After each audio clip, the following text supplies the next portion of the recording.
Assalamualaikum warahmatullahi wabarakatuh. Kami dari kelompok 1 akan mempresentasikan mengenai konseling kognitif. Sebelum masuk pada pembahasan, alangkah baiknya kita berkenalan dulu. Di sini ada saya, Febianita Fazri dengan NPM akhir 024. Kemudian ada anggota yang lain, ada Nur Hidayah dengan NPM akhir 0005. Kemudian ada Firda Putri Nurita dengan NPM akhir 010 dan ada Serlinda Oktaviani dengan NPM akhir 023. Untuk materi pertama akan dijelaskan oleh teman saya. Selanjutnya itu dimulai dari sejarah kognitif, yaitu sejarah awal perkembangan pendekatan konseling kognitif perilaku tidak dapat dilepaskan dari perkembangan teori behavior dan teori kognitif saja, yaitu menurut Hasby.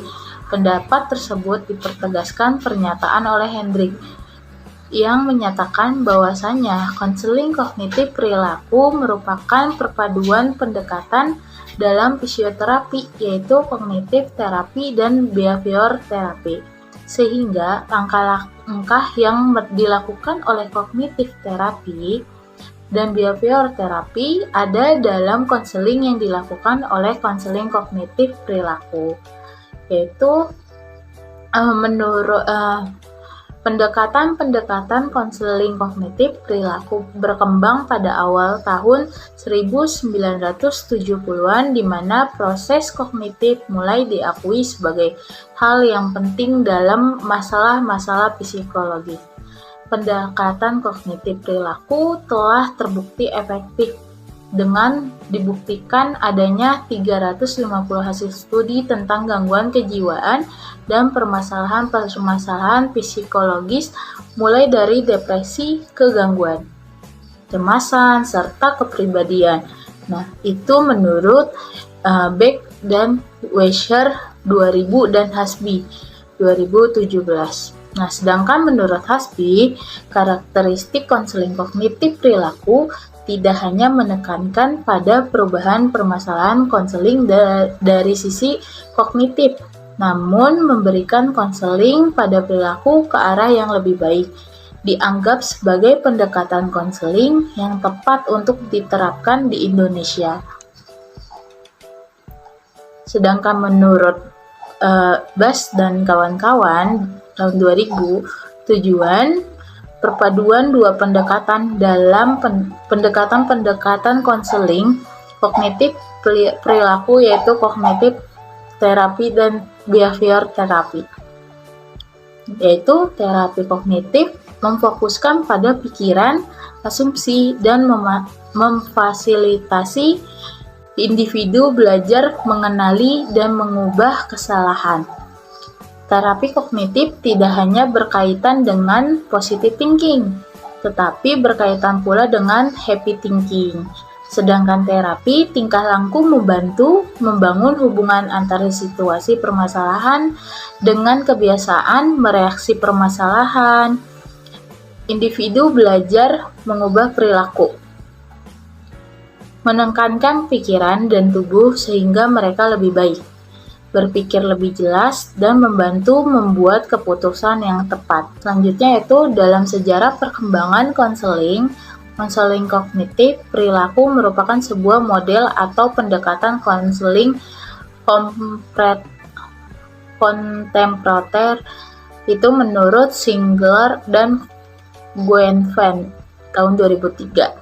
Pendekatan ini bersumber dari psikologi behavior, yaitu perilaku, yang akarnya dapat dilacak dari perkembangan terapi behavior. Pada awal tahun ke-20-an, John Michelleod dan juga perkembangan terapi kognitif pada tahun 1960-an yang selanjutnya menggabungkan keduanya.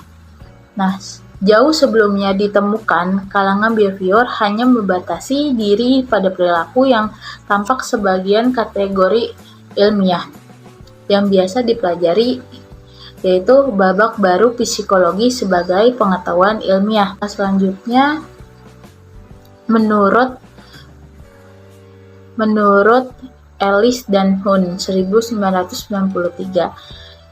Ellis dan Huhn berpendapat bahwa psikologi kognitif adalah studi tentang proses mental manusia, sedangkan menurut Matlin 1998, psikologi kognitif adalah pendekatan teoritis dalam psikologi yang mengibaratkan struktur dan proses-proses mental.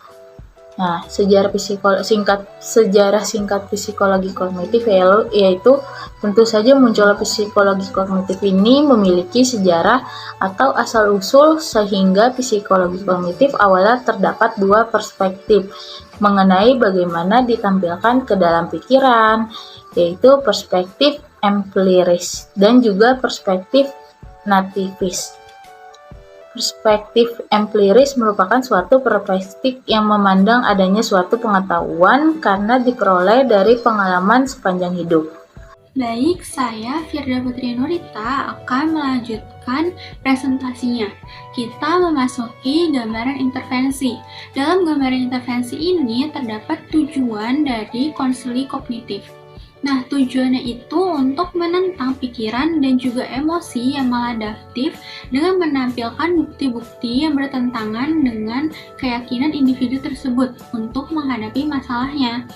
Lalu, konseling kognitif ini juga memperbaiki pola pikir yang lebih rasional dengan mengubah pikiran-pikiran negatif yang ada dalam dirinya maupun di luar dirinya dengan pikiran-pikiran yang lebih positif. Contohnya, seperti misalkan ada seseorang yang suka sekali mencuci tangannya setelah memegang suatu benda dan beranggapan bahwa tangannya akan kotor jika tidak segera dicuci. Dalam konseling kognitif ini, individu tersebut akan diarahkan untuk lebih berpikiran rasional bahwa tidak semua benda yang dipegangnya itu kotor. Masuk ke slide berikutnya, yaitu ada lamanya penanganan dalam konseling kognitif. Saya mengambil dari jurnal. Di sana dikatakan bahwa terapi kognitif ini umumnya berlangsung selama 30-60 menit dalam setiap sesinya. Nah, sesinya ini dilakukan dalam jangka waktu 5-20 sesi. Jadi kayak semisal dalam 1 minggu direncanakan 2 sesi. Nah, dalam 2 sesi tersebut, satu sesinya diberikan waktu 30-60 menit. Masuk ke pendekatan terapis. Pendekatan konseling kognitif ini didasarkan pada konsep mengubah pikiran negatif yang sangat mempengaruhi emosinya. Melalui pendekatan ini, konselor terlibat aktivitas dan juga berpartisipasi dalam training untuk dirinya dengan cara membuat keputusan, penguatan diri, dan juga strategi lain yang mengacu pada self-regulation. Menurut Cannell SM tahun 1993. Masuk ke teknik utama. Dalam konseling kognitif ini terbagi menjadi 3 teknik utama. Yang pertama itu ada teknik relaksasi. Dalam teknik ini, dalam teknik ini berisikan kegiatan untuk membangun kenyamanan bagi sang subjek. Nah, subjek ini diberikan kesempatan untuk belajar meregangkan dan juga mengendurkan otot serta belajar memperhatikan perbedaan antara tegang dan juga rileks. Lalu yang kedua ada teknik cognitive restructuring. Nah, teknik ini itu mengurangi tingkat kecemasan subjek yang disebabkan oleh pemikiran negatif dan menggantikannya dengan pemikiran yang lebih positif. Masuk ke teknik yang terakhir, yaitu teknik ketiga, teknik exposure with response prevention. Nah, dalam teknik ini, subjek dihadapkan pada keyakinan bahwa subjek harus melakukan perilaku yang dilakukannya dengan waktu yang lama dan secara berulang-ulang. Namun, subjek dicegah untuk tidak melakukan perilaku tersebut. Jadi, jika subjek mampu untuk mencegah tidak melakukan perilaku yang dilakukannya dengan waktu yang lama dan secara berulang-ulang, dan ternyata sesuatu yang mengerikan tidak terjadi, hal ini dapat membantu dalam mengubah keyakinan subjek terhadap perilakunya. Contohnya itu seperti yang saya katakan di awal tadi. Misalnya ada seseorang yang selalu mencuci tangannya setelah memegang suatu benda dan beranggapan bahwa tidak segera mencuci tangan itu akan menimbulkan tangan yang kotor. Nah, dalam hal positifnya, si subjek ini diberikan arahan untuk selalu berpikir bahwa semua hal yang dipegangnya belum tentu itu kotor, sehingga subjek setelah berpikir secara berulang-ulang dan diterapkannya dalam kehidupan sehari-hari akan menimbulkan hal yang positif. Selanjutnya akan dijelaskan oleh rekan saya. Oke, selanjutnya saya akan menjelaskan mengenai kelebihan dan kekurangan konseling kognitif. Menurut Corey, kelebihan konseling kognitif yaitu 1. Berhasil menangani kecemasan yang dialami oleh konseli. Yang kedua, efektif, fokus, praktis dalam menangani masalah tertentu. Yang ketiga, tidak sulit dan rumit dalam memfasilitasi konseli dalam mengatasi masalahnya. Yang keempat, waktu yang digunakan dalam konseling ini tuh relatif singkat.